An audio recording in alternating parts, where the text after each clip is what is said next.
On se retrouve pour parler des actes de transition de genre qui sont en forte hausse. Certains encouragent, notamment les réseaux sociaux. D'autres voudraient qu'il y ait encore moins de contraintes. Et pourtant, d'autres encore, comme Pauline Arrigui, mènent l'enquête sur les ravages du genre. C'est le titre de son livre. Les débats de Panorama jusqu'à 19h sur Europe 1. Le discours dans les cours d'école interrogerait un bientôt quinquas comme moi. D'abord, les enfants sont de plus en plus précoces. Ils veulent s'épanouir, s'autonomiser de plus en plus vite. Ils jouent aux adultes à peine sortis de l'enfance et ados déjà voudraient prendre ou prennent dans certains pays des décisions graves comme celle de changer de sexe.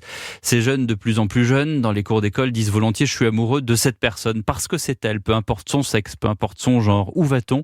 Est-ce qu'on va pas trop vite ? Comment calmer les ardeurs avant de prendre une décision qui serait dans le futur regrettable ? C'est tout le travail de cette enquête que vous publiez au CERF, Les ravages du genre. Bonsoir Pauline Arrigui. Merci d'être avec nous, avec Caroline Eliachev et peu d'autres. Vous faites partie de celles et de ceux qui alertent sur un phénomène qui non seulement explose en statistiques, on va y venir, mais qui est une véritable bombe à retardement. Tellement, je l'ai dit, les effets dévastateurs peuvent être regrettés et irrémédiables. Nous allons d'ailleurs être rejoints par téléphone dans quelques instants par Madi, aujourd'hui 44 ans, anciennement homme qui a vécu une transition de genre. Elle nous fera part de son témoignage. D'abord, tout simplement, Pauline Arrigui, qu'est-ce qui vous a fait réaliser cette enquête ? Vous êtes journaliste spécialiste du droit des femmes, de la bioéthique. Pourquoi avoir fait ce livre qui finalement va pas vous faire que des amis ? Non, mais c'est pas grave.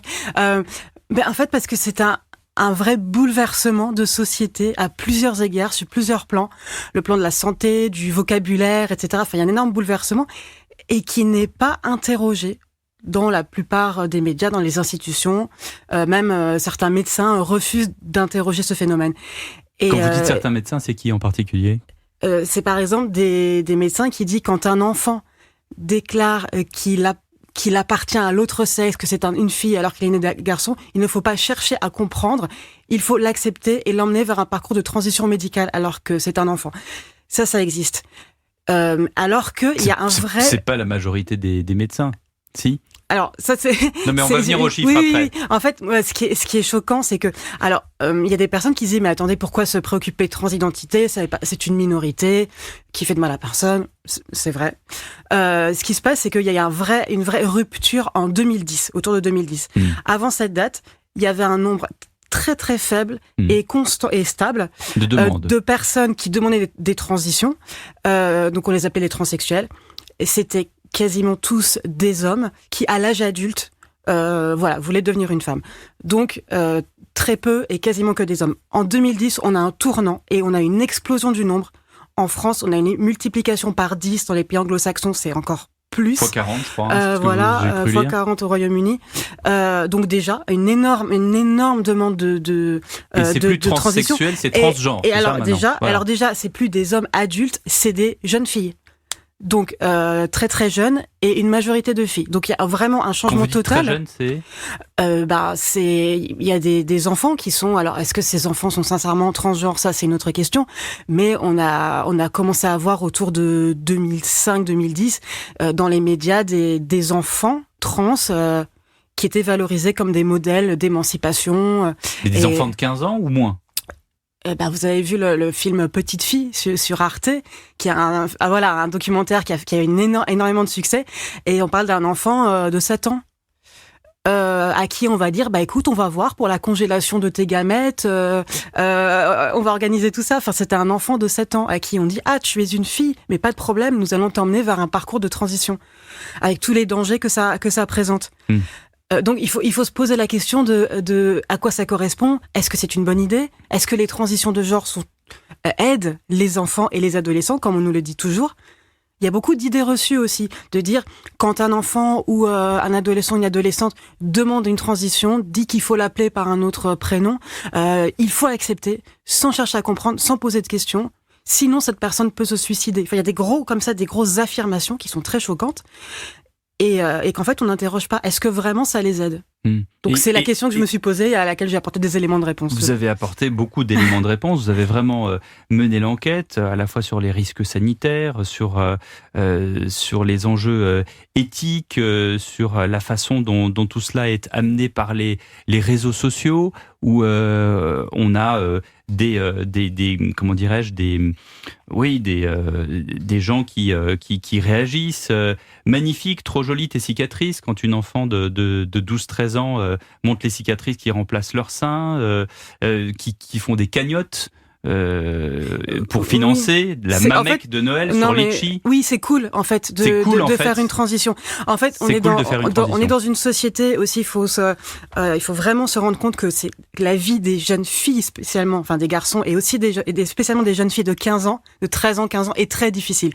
Ça n'a rien à voir avec nous quand on était adolescents. Vraiment, pour plusieurs raisons. Et en fait, dans cette société où qui est atomisée, où ils peuvent avoir du mal, déjà un rapport à leur corps très compliqué et un sentiment d'isolement, eh bien la transidentité offre un semblant de solution à leur mal-être et leur offre un groupe. D'où les commentaires que vous avez cités, trop cool, voilà. Et vraiment, c'est que de la valorisation. Je cut mes nénés, haut les mains, sans les seins, go to be un vrai petit garçon, éradication d'un ange. Là, sur cette plateforme, 45 758 résultats. Oui. Voilà. Et c'est des jeunes qui trouvent un groupe avec de l'amour, du soutien, une valorisation narcissique. Et du coup, ils sont poussés à le faire. Et un autre témoignage qui dit quand j'étais homosexuel, c'était mon coming out, c'était pas très bien passé. En revanche, quand j'ai fait mon coming out en tant que transgenre, ça s'est très bien passé, j'ai été très bien accepté. Alors il y a un vrai sujet sur la confusion ou le parallèle qui peut être fait entre l'homosexualité et le fait d'être ou de se dire trans. Très important. D'où le sigle LGBT. C'est un groupe avec des personnes homosexuelles, lesbiennes et trans.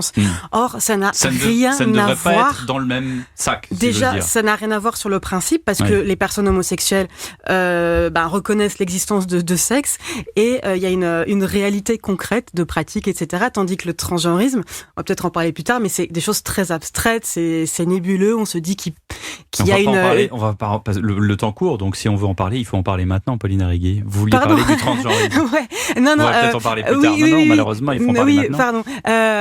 En fait, c'est ça, c'est que ce que disent les personnes qui se réclament du transgenrisme, c'est il existe une espèce d'âme sexuée, il existe une essence qui n'a rien à voir avec la réalité du corps, la réalité des pratiques, contrairement à l'homosexualité, quelque chose de très concret.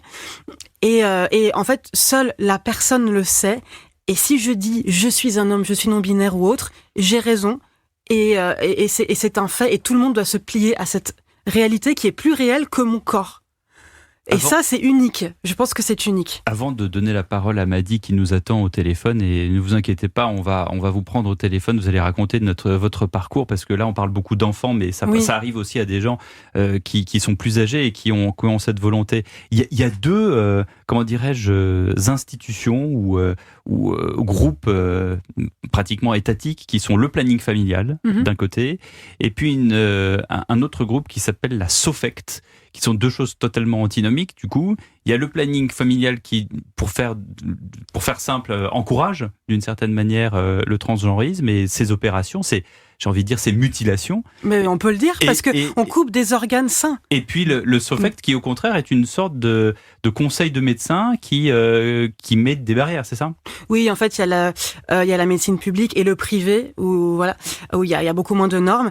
Et en fait, le planning familial, vraiment, fait partie de ces entités qui valorisent la transition comme la solution unique à un mal-être. Et c'est-à-dire que si une jeune personne dit qu'elle se sent mal, comme beaucoup d'adolescents finalement, éprouve un sentiment d'inadéquation avec son corps, un rejet de son corps, un sentiment d'être isolé, de pas être en adéquation avec les autres, et bien tout de suite, la pseudo-solution de la transidentité va arriver.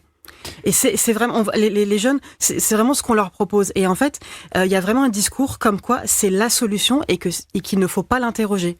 Le problème, c'est qu'en l'occurrence, il y a aucune preuve qui dit qu'un jeune qui demande une transition ira mieux après. On n'a aucune étude fiable qui le démontre. Aucune base scientifique. Or, ces personnes, ces jeunes, souvent rejettent leur corps. Mais pourquoi ? Parce qu'il y a une dépression, parce qu'il peut y avoir divers troubles psychiques, il peut y avoir des traumatismes sexuels qui fait qu'on refuse son corps sexué, il peut y avoir de l'autisme, il peut y avoir toutes sortes de troubles et de mal-être souvent combinés. Il y a des cas que vous citez. Estella Suarez Hamilton explique avoir été ménopausée à 19 ans. Âgée de 26 ans aujourd'hui, elle réécoute avec tristesse la petite voix douce et naïve qu'elle avait lorsqu'elle annonçait ça à ses followers. Elle regrette à présent cette transformation à laquelle le corps n'est pas prêt.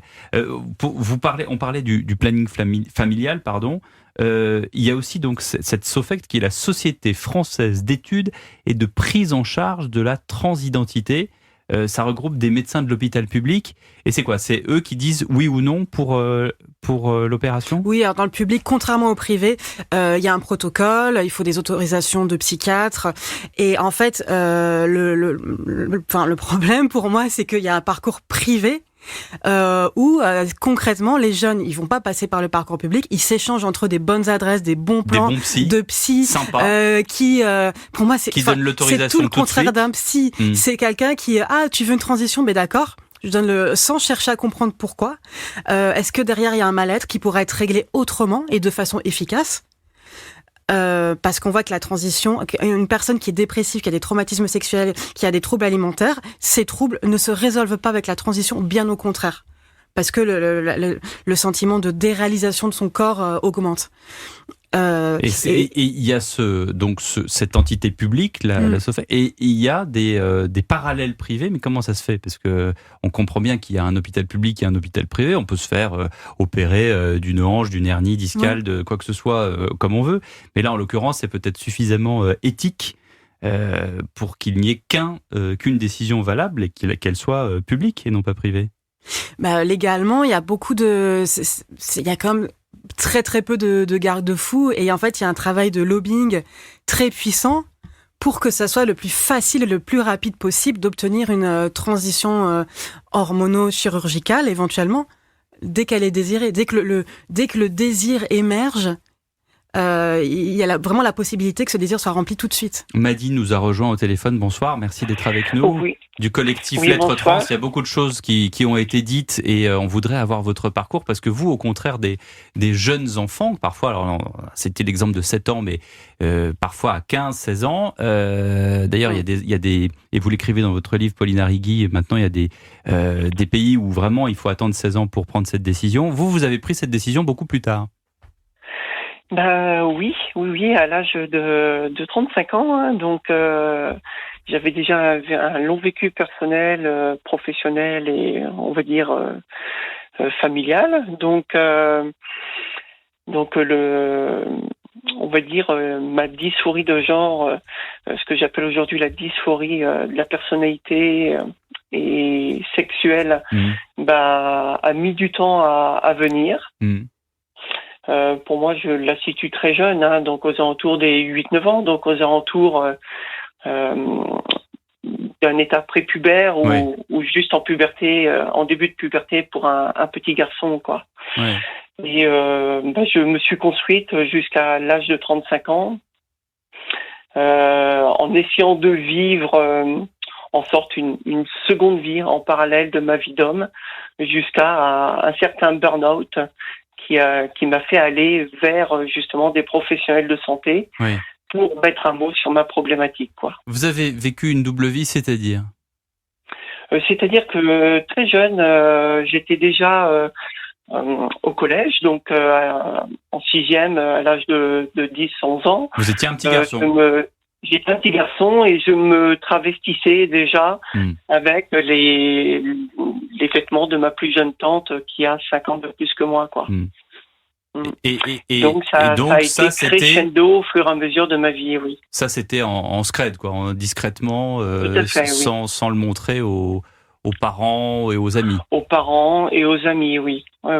J'ai commencé à le montrer avec dès ma première relation amoureuse, donc aux alentours des 18 ans, où finalement le peu de femmes que j'ai eu dans ma vie m'ont accompagné dans cela, sans vraiment se poser de questions et sans que moi réellement je mette le mot sur ma problématique, quoi. Ils prenaient ça pour un fétichisme ou pour une fantaisie? Pas forcément pour une fantaisie, mais disons que du moment que ça restait dans le cadre privé, donc c'était plutôt accepté jusqu'au jour où ce cadre privé n'a pas pu continuer mon activité professionnelle qui prenait beaucoup trop de temps sur ma vie personnelle. Et donc j'ai fait finalement un burn-out psychique, quoi. Juste une question candide, Mady. Oui. À aucun moment, vous ne vous êtes dit, en fait, je suis tout simplement homosexuel. Vous vous êtes dit non, vraiment, du tout, je suis pas femme. du tout.